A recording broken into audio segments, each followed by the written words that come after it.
Hello, everyone, and welcome to the American Experiment podcast. Happy Thursday, a special edition today. We have such a good episode for you guys today. We are about to kick it over to David Zimmer, our resident public safety policy fellow, who is going to here to interview Hennepin County Sheriff Witt, which is so cool because David Zimmer, as you hopefully know, had a 33-year-long career in law enforcement, working primarily in the Hennepin County Sheriff's Office, retiring as a captain. So we're going to kick it over to them. See you guys later.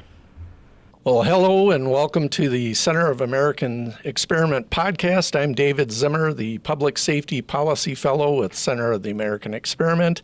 I'm joined today by Sheriff Dawanna Witt of the Hennepin County Sheriff's Office. Welcome, Sheriff. Thank you for having me, Dave. So I want to get into, over our time together this morning, things that the Sheriff's Office is up to in Hennepin County and Minneapolis, dealing with violent crime, which is my passion. But I really think starting and kind of breaking the ice with discussing some of your personal story and how you got to this position would be interesting for our viewers. So okay. Full disclosure, you and I worked together for about 4 years before I retired in 2022. I worked for you. You were my boss. Developed a lot of respect for you over that time. And I'd like to say I think we're friends now that I'm retired. I know we're friends. Yes. Yeah. But also we're from different political backgrounds or different political persuasions. And yet I think I've remained impressed by the fact that you keep it real and you're focusing the sheriff's office on the things that are important to me, which is fighting violent crime. So anyway, let's get into your personal story and tell us a bit about your upbringing and, you know, up until you decided you wanted to get into law enforcement. I think it's an improbable story and an interesting one. No, thank you for that. I can tell you that, no, I never saw myself in law enforcement because of my upbringing and just my lived experiences. I grew up in South Minneapolis, a single-family home for the most part. My mother, she had challenges with addiction, drugs. My father, who is a vet, had challenges with alcohol. You know, we didn't call PTSD what it was back in the 70s and 80s, and he medicated himself with alcohol. But with that being said, you know, my father, who was not a big part of my biological father, was not a big part of my life growing up.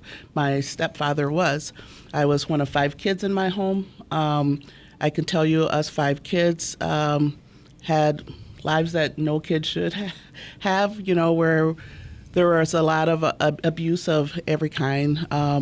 The drugs, alcohol abuse was rampant, mental health issues that went unaddressed.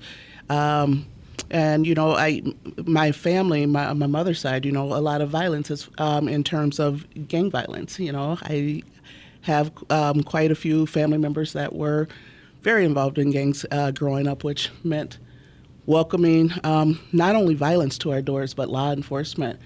I will tell you that one of the reasons I say that I am surprised that I am in this field is because I did see what bad policing was.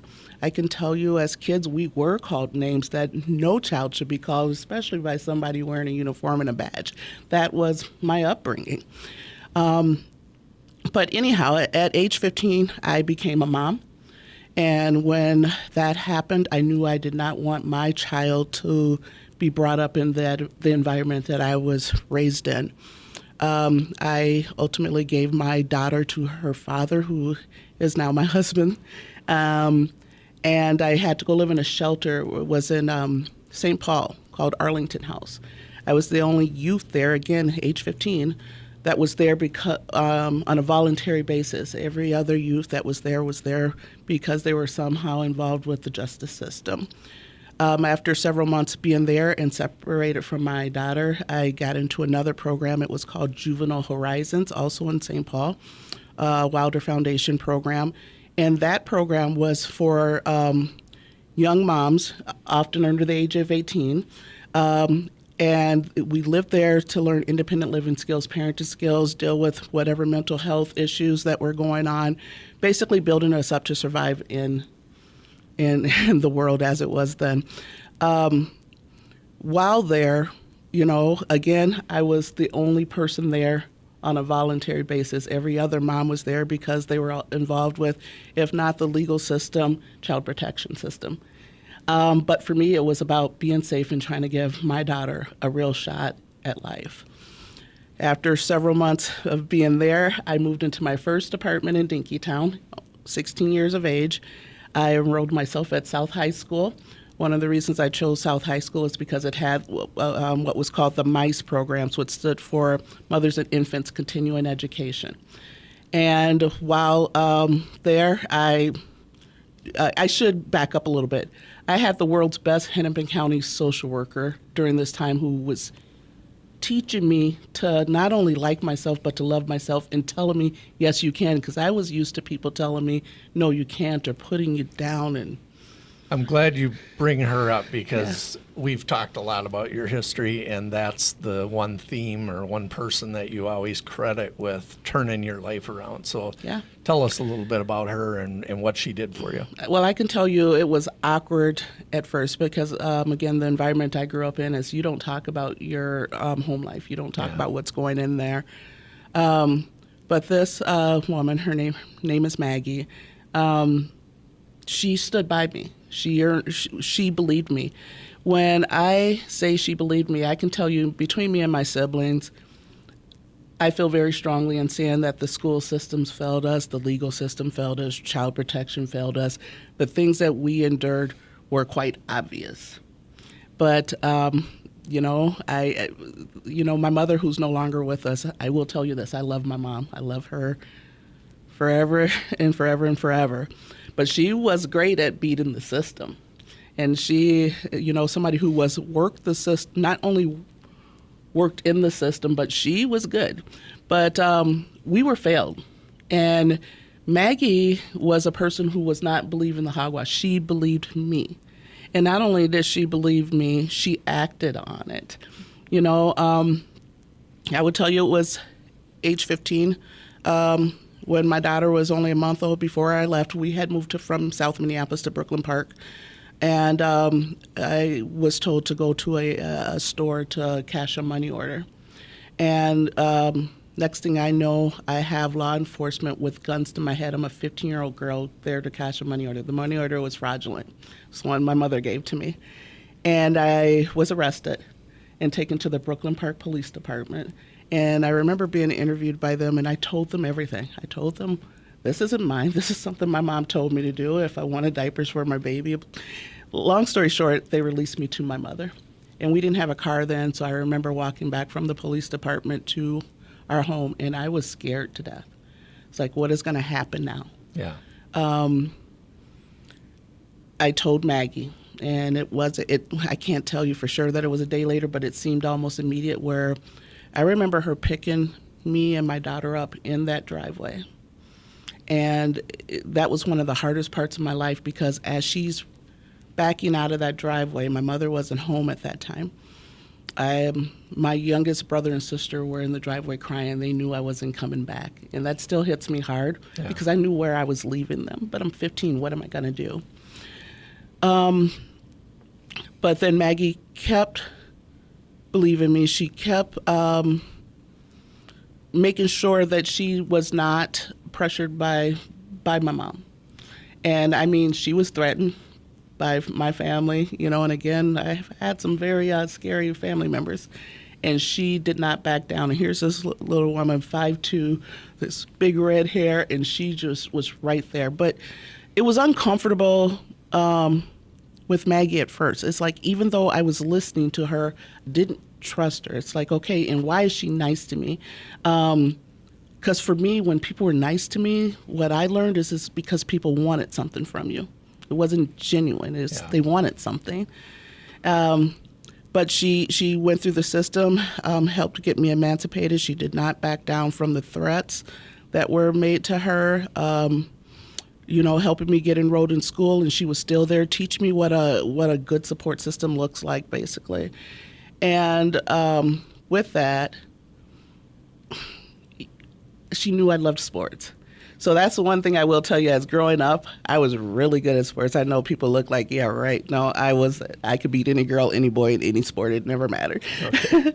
But she understood that having something that I really loved doing needed to be a part of my life. And so she helped me build that support system so I can get on the basketball team. I was South High Tiger basketball player and one of our captains of our team. And it was hard because here I was, this teenage mom, going to school full time, taking care of a baby, always had one, if not two part-time jobs, but always did well in school.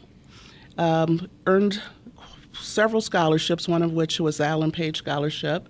Thought I was going to go and be a nurse because that's something about me that I didn't pick up then, but I know it now as I reflect on my life.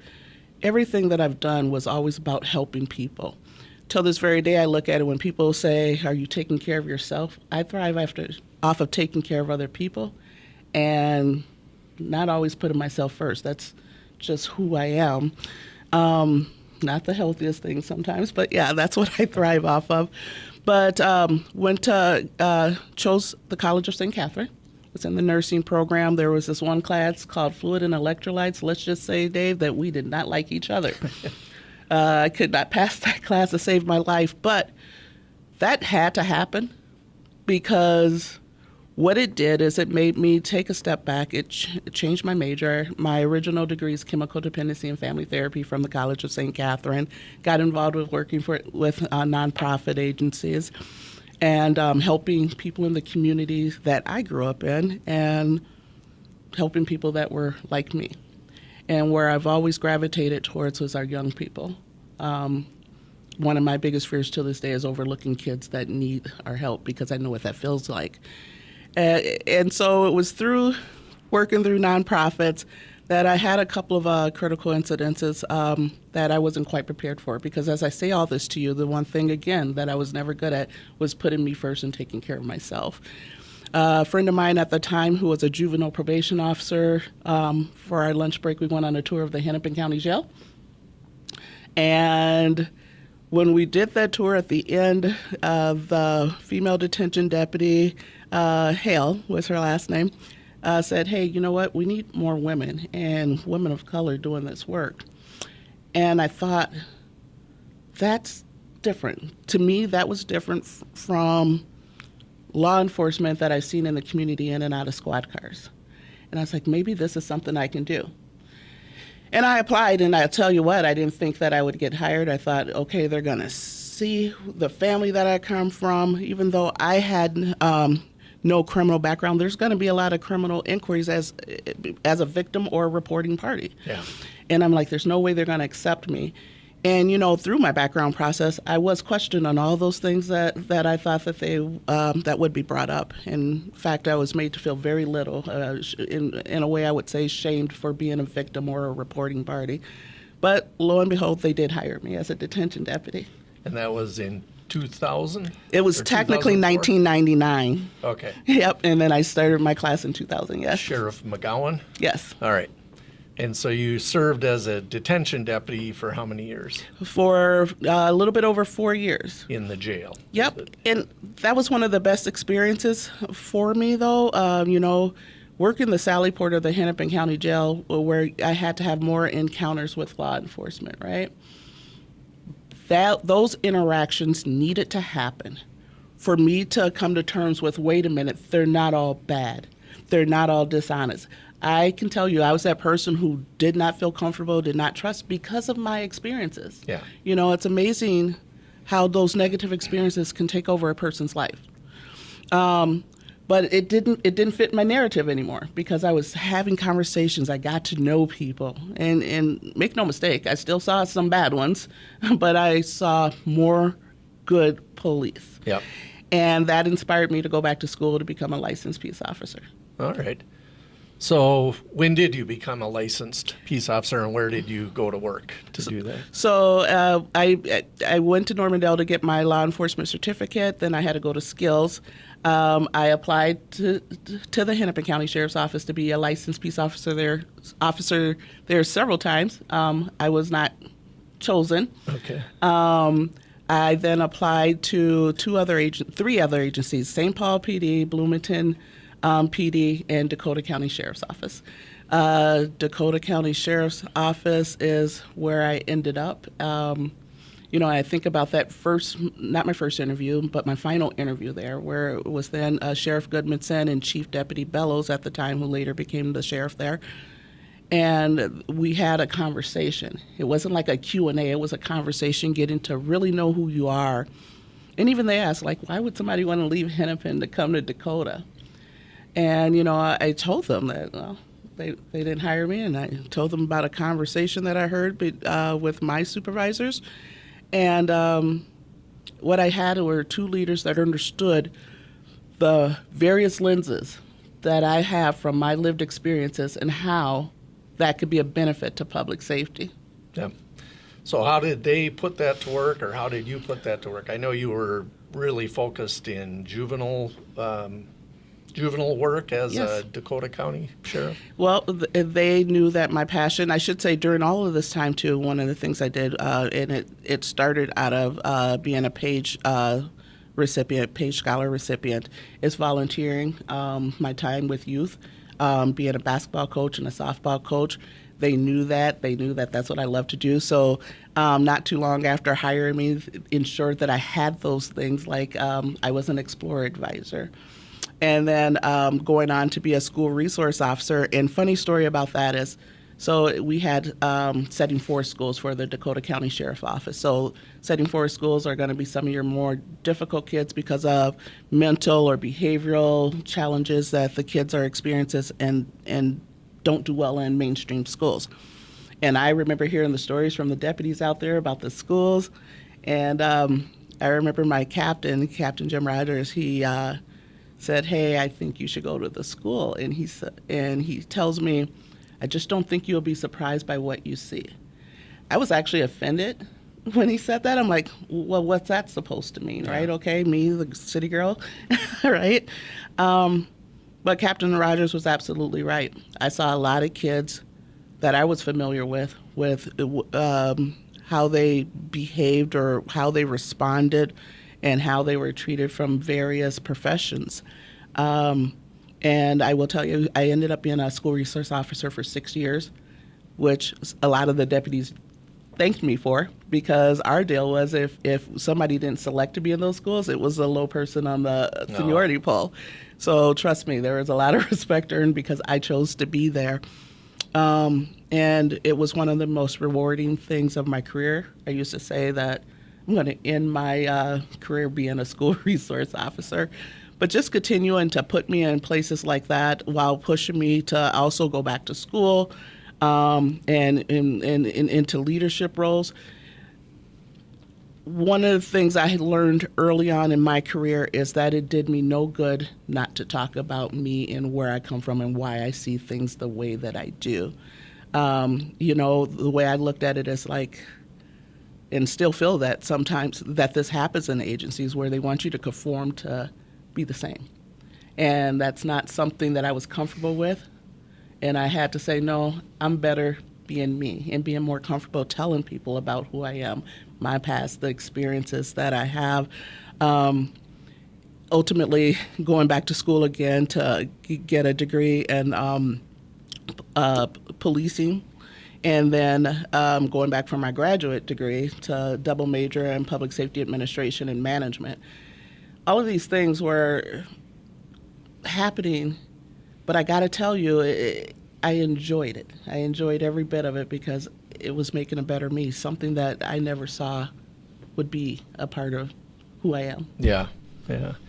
I came across a quote that you gave somebody that wrote an article about you, and it said something to the effect that the thing you're most proud of is that you've stayed true to yourself. Mm-hmm. Some words to that effect. Mm-hmm. What does that mean? What were you getting at there, and how does that benefit the community that you're staying true to yourself as a sheriff? How does that benefit the community? Well, I think if people really think about it, and when we see this anger in community, I think people are also frustrated with people aren't who they thought they were.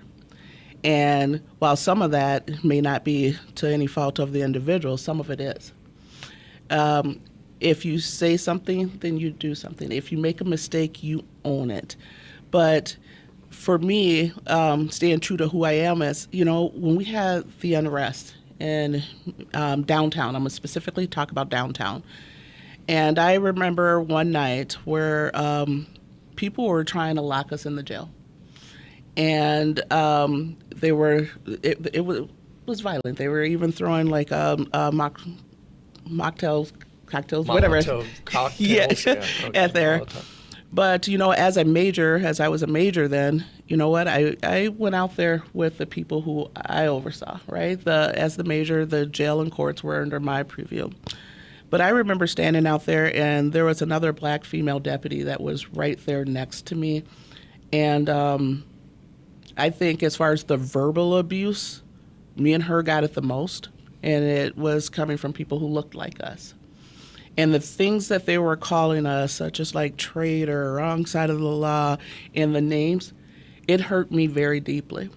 And it hurt me deeply because that's all I ever wanted in this career, is to be a game changer and to be a voice, to be a lens of experiences that most people don't have. And it's not their fault that they don't have them. I wouldn't wish the bad experiences on anyone.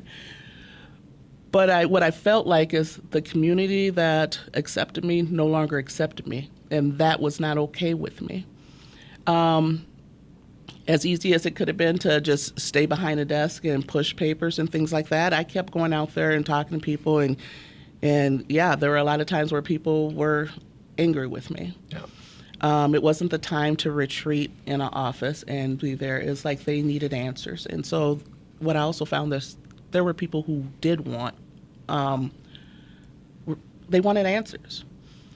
As somebody who grew up in that community, as somebody who still believes in that community, why wouldn't that be me? And so, when I say being true to myself, there are people who believe that just because of this uniform, just because of my positions, that I have no idea of what their lives are like, when I absolutely do. Yeah. So it's my job to make sure people know where I came from and try to inspire as many people. As just because that's where you're from or that's your environment does not mean that that has to be you. And so they're not going to do that unless I stay true to me and tell people my story. Well, great.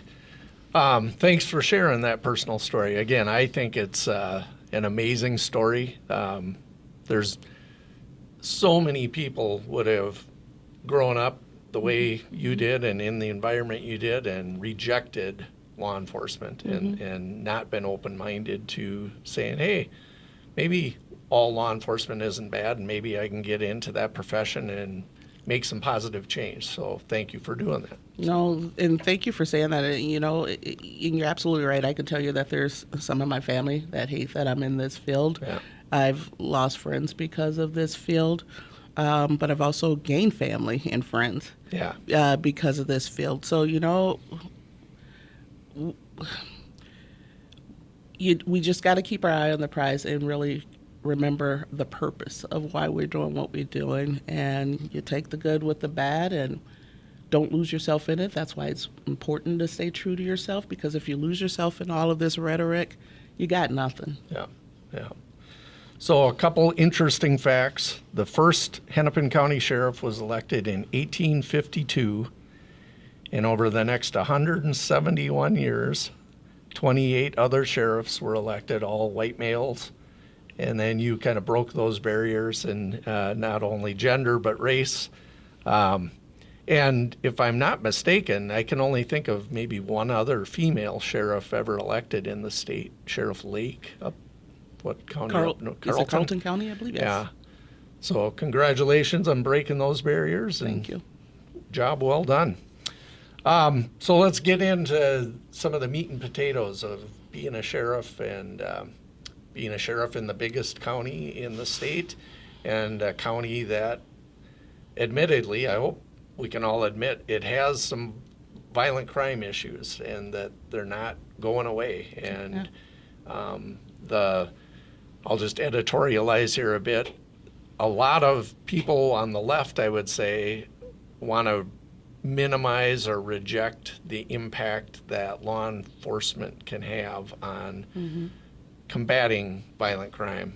They want to work on these long-term programs, and I'm not saying those long-term programs can't have an impact, but they will be served better by a robust, consequential criminal justice system now, is how I feel. What can you share with our audience, a conservative audience, that might put them at ease? That there's been concern that, oh my gosh, all of these previous sheriffs have been, probably not. I don't know that everyone was a Republican or whatever, but probably conservative-minded.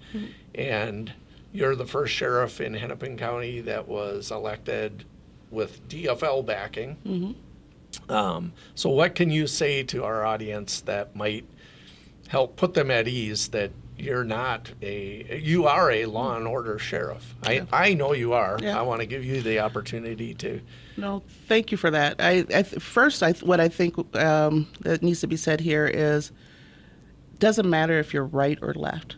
What we need to stop talking about is like we can only do one or the other. We can do both things. I do believe in programming. I don't believe that when somebody's incarcerated that should just be dead time. We should be doing things to hopefully help people when they get out, because the fact of the matter is most people are going to be right back in their communities. Right. At the same time, I believe in holding people accountable. And so when I look at it, we have so many people talking about just doing one or the other. There's some people who are not happy that I have jail programs, and that I believe very deeply about that. But again, if you look at, again, my childhood, I know what it's like to see your loved ones, whether it's a parent, uncle, aunt, or whatever, come back home from being incarcerated, being worse, if not the same. So we do need those programmings in there. And then if we just talk about kids, right? I don't know too many parents out there who would say they never heard, you know what, if your kids do something wrong, if you do not hold them accountable or have immediate consequences, then you're not doing them any justice, right? Or you're not doing them any good. So we need to do both. We need to do all of those things. One of my very best friends who is very much a conservative, and she and I have so much respect for each other. But when you say you have respect for each other, that means you're going to listen, you're going to consider. When I think about just me as the sheriff with the DFL backing, I know that I'm a sheriff to everyone. It doesn't matter what acronym you have behind your name or what your beliefs are. I don't believe in I can just do one or the other. I do believe that, I can be compassionate, empathetic, and still hold people accountable. And I think that we need to make sure that we're having people at the table who really understand what it means to be collaborative. Collaboration does not mean you have to go with just one view or the other. It means, okay, let's find our common ground here and do the best that we can do to take care of all the people that we have promised to protect and serve. And so, again, short answer is, it doesn't have to be one or the other. We can do all of those things. We need to do all of those things. Another way to think about it is, have you ever paid or went to an event where there was an inspirational speaker, and people paid a lot of money probably for that inspirational speaker to be there, and they talk about either whether it was chemical health challenges or challenges with the law, and then they just became this great person? We need to keep trying to make sure that we are helping people be better. Make no mistake, I don't think everybody's capable of doing that, but it doesn't mean that we shouldn't try. And so, again, just making sure that we're not doing one or the other, that we're doing all of these things. And you have to actually care about people. And you have to understand that it's not going to be only my way. That's not my job. My job is to make sure that I consider everyone, despite of what your views, despite if you're a Democrat or a Republican, despite if you are somebody well off to somebody that's homeless. What is the best job that I can do in making decisions, enforcing the laws as they are, to take care of the citizens, the visitors of Hennepin County as I took an oath to do. So some of the resources you have to apply towards the issue of crime, just high-level numbers here. I know the sheriff's office has always had around 800 employees, 850 employees, something like that. But licensed deputies out on the street enforcing the law or making arrests, it's in the 300 to 350 range. Is that still kind of the norm? Well, we have people, we're short-staffed just like everybody else. But that's the goal range, to be at our authorized strength. I've been in conversations saying that I don't think what we're authorized to have is enough. I think we need to be pushing to add to our staffing, not just our licensed deputies, but our detention deputies as well. Yeah. I think a lot of people are unaware of what the sheriff or the sheriff's office does in Hennepin County. And let's focus on Minneapolis, for example. Given that Minneapolis police are down about 300 officers from where they were in 2000, and they're sitting at about 60% of the employees that they had and the cops that they had, there's virtually no proactive law enforcement being done by the MPD. It's reactive, taking 911 calls and such. My understanding is that the sheriff's office has done a great job at filling that void through things like our violent offender task force and others. So we're the proactive law enforcement in Minneapolis and other areas throughout the county. What can you say about that? Is that accurate or? Well, accurate to a certain degree. I will say that there's certain units like as you brought up, our VOTIF unit, Violent Offender Task Force. They do work closely in collaboration with MPD's units, such as say their gun unit and things like that, on being proactive policing. I would say that yes, Hennepin County Sheriff's Office has definitely made a bigger imprint in the city of Minneapolis. Now, keep in mind the sheriff is responsible for the entire county, keeping the peace throughout the county. So, there's certain cities that that we have to be in. Yep. And then if you look at the things that have happened, say in the city of Golden Valley or Brooklyn Center, where we had to have a heavier presence there as well. But when we specifically talk about Minneapolis, yes, we have, even with our shortages, made sure that we are doing everything that we can to help out in that city. Because understand, if the city of Minneapolis fails, we all fail. We cannot allow that to happen. When I think about one of the other things that I am working on, and it's going to take time, is we also have maybe around 70, 80 licensed deputies that work in our jail. So implementing a plan to start pulling our licensed deputies out of the jail so that they can do licensed peace officers' jobs. Expanding our patrol unit and making sure that the men and women who are doing that job know that they are respected, that they are accepted for doing the work. I had a conversation with one of our deputies who's been with Hennepin County for quite some years, and she had made a comment that, well, before we weren't allowed to be cops.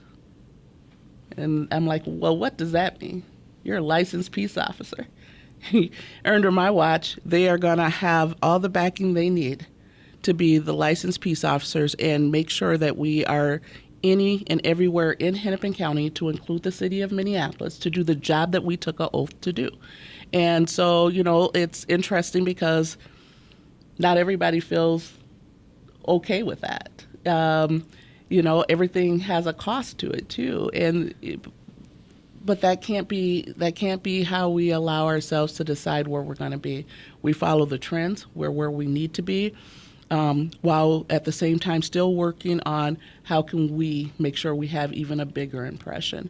The auto theft in Hennepin County and specifically Minneapolis is outrageous.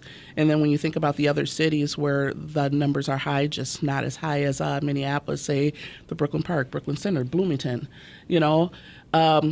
creating an auto theft team to make sure that we are proactively out there trying to prevent cars from being stolen, but also making sure that we recover them a lot faster than has traditionally been done. You think about the impacts of what that does to a family not to have that mode of transportation. It's very impactful to the people in our community. So, I've been creative. And again, I want to stress, I'm also short staff, licensed peace officers, but waiting around to try to hit that number and doing nothing is not an option for me. We will continue to be proactive. We will continue to do the best job that we can to serve all of our citizens and residents in Hennepin County. And but it's not easy. It really isn't easy. The consent decree two different consent decrees that the Minneapolis Police Department has entered into with both the state of Minnesota and now the federal government. It puts limits on things that they can do proactively, and things like traffic stops for equipment violations, and maybe certain pursuit policies and that kind of thing. Correct me if I'm wrong, that does not apply to the sheriff's office, right? You are correct. That does not apply to the sheriff's office. That is specific to Minneapolis Police Department. As I have been asked questions around that, my response is that we will do what the law allows us to do and enforce the laws as is. But no, the decree does not affect our policies and procedures. But it does it has to play in the back of your mind as the chief law enforcement officer in Hennepin County is like, you have to think, how can we collaborate with Minneapolis and not maybe get tied into those parameters of those consent decrees. So those consent decrees kind of have tails and fingers. Right. And we've talked about that. And we've talked about that at our Hennepin Chiefs meetings as well. It's on the mind of not just me as a sheriff, but other chiefs too.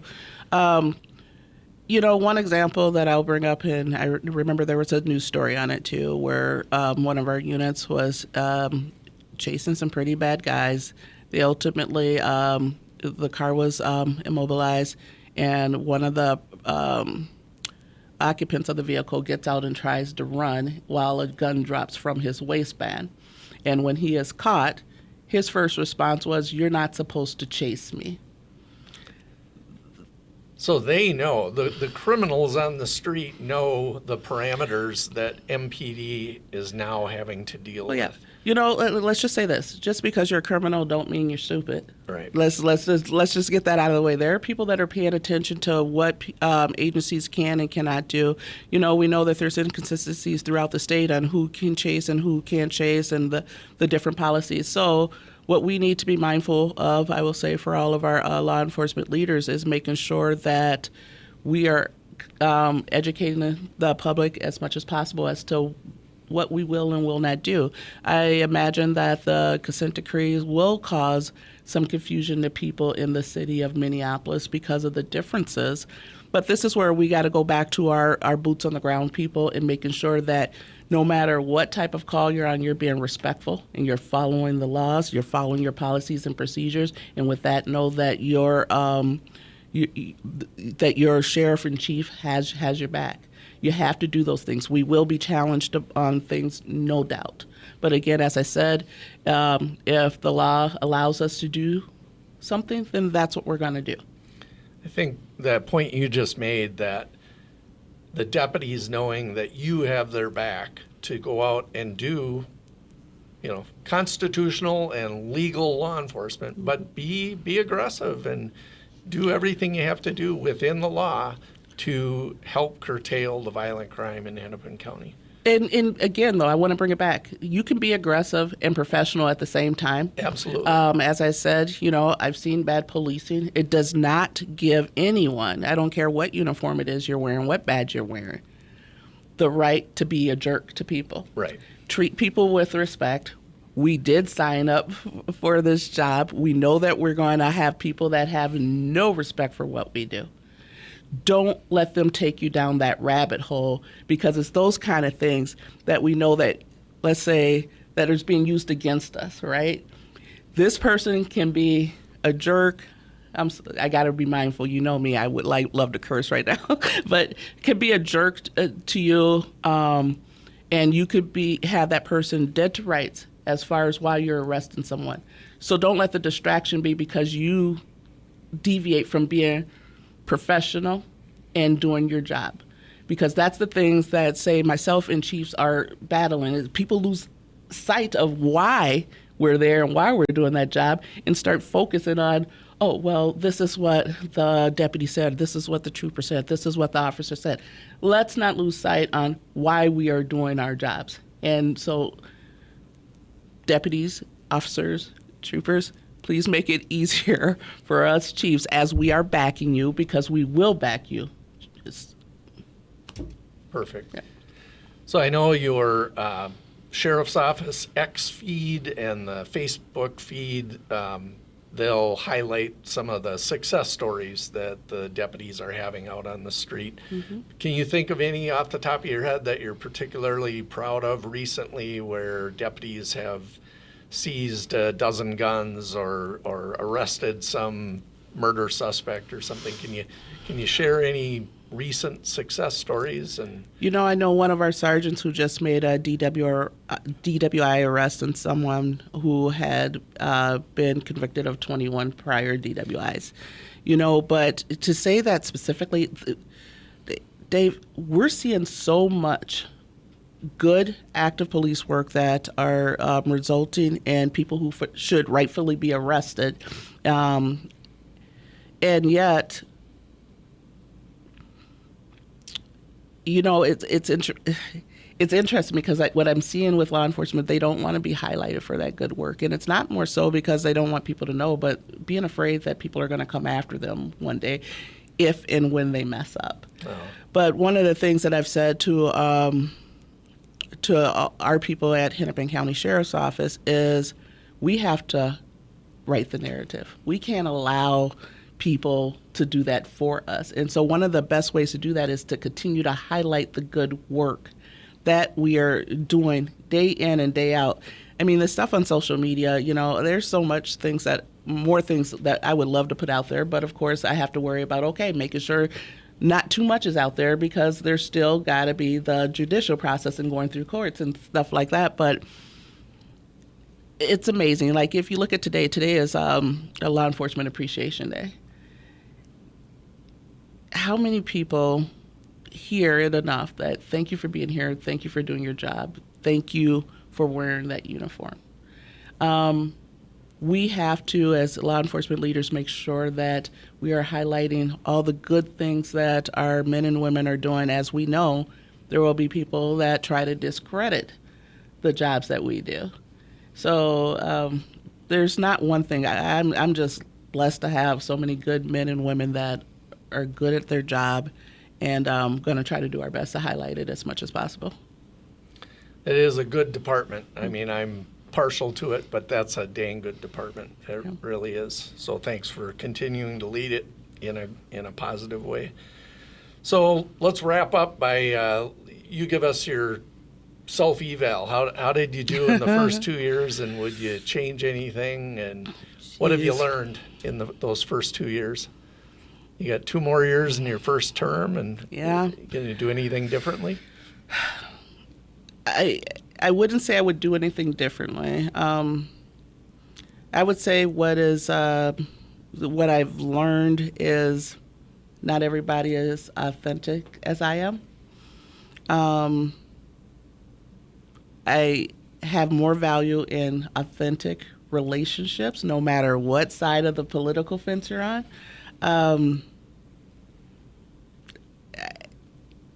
I look forward to seeing what these next 2 years are going to bring. And just for the record, I do plan on running again. But just being fluid. I have to be fluid because there's so many things that are being thrown at me specifically as the Hennepin County Sheriff, I would say, right? And knowing the cities that are included in Hennepin County. I just got to continue to just stand my ground, do what I think is right, and make sure that I'm living up to the oath that I took. That is just such a difficult question to answer, right? I mean, there's so much. Sure.